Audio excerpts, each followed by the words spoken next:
Z が描く Growing up, I didn't think my life was bad. I just thought it was different. Not in a cool way, just in a more, why am I like this type of way? Son of a... At school, kids would talk about shows, games, music, and somehow I'm always just like one conversation behind. Everyone else had got the memo, and I completely missed it. I didn't feel sad about it. I just was confused. It took me a while to finally realize what the reason was. I grew up in a Haitian Seventh-day Adventist community. If you don't know what that is, imagine Christianity, but on a hard mode.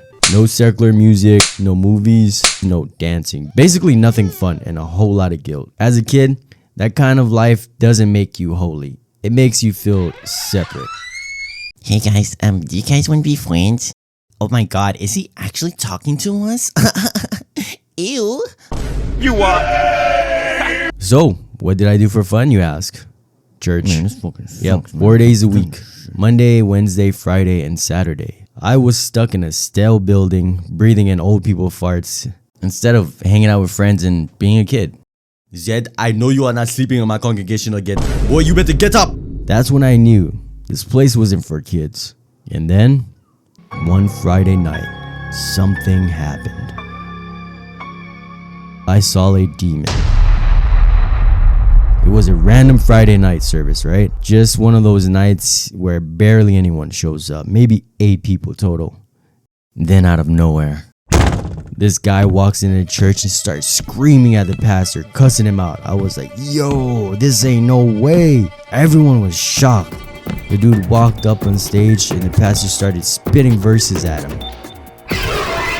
That guy then bust out the door and ran straight into the street. It was wild, man.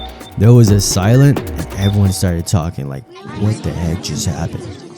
I wasn't scared yet. I was excited because for the first time, church wasn't boring. I looked at my parents. They were shaking a bit, but also relieved. It was like they got proof, like everything they sacrificed finally made sense. The next morning, church was packed. Cars everywhere, people standing in the back, security at the door, and on stage, yep, that same guy. This time, they tied him up to a chair with rope. Before you know it, offering plates were being passed around, money was flying. I saw my dad pull out $300, man. I was so mad. This whole time I thought we were poor. Then the guy started shaking. He was foaming at the mouth, he was cursing, he was thrashing. I don't know who tied him, but they did a terrible job because he broke free and tried rushing for the door. But the huge security guard just stepped right in front of him. That impact was so hard, but he did a backflip. I swear to God, I thought he broke his neck. I remember thinking, why isn't anyone calling the cops? The pastor stepped forward and he started speaking his verses at him, and the guy, he finally collapsed. Everyone clapped, they cheered, like something holy just happened. Like they just watched proof that God was real. After the service, most people went home buzzing. My family and I, we stayed behind to help clean up, folding chairs, sweeping floors, the same routine. And I wandered in the back of the church, and that's when I saw it. The pastor was laughing. The guy from the stage, he was completely fine. Just 2 dudes joking around. I watched the pastor slip him some money. I didn't understand it at the time because, I was just a kid.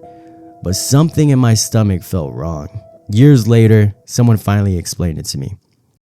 It was a scam. Apparently they do it when the audience drop and money is really low and the church not making enough.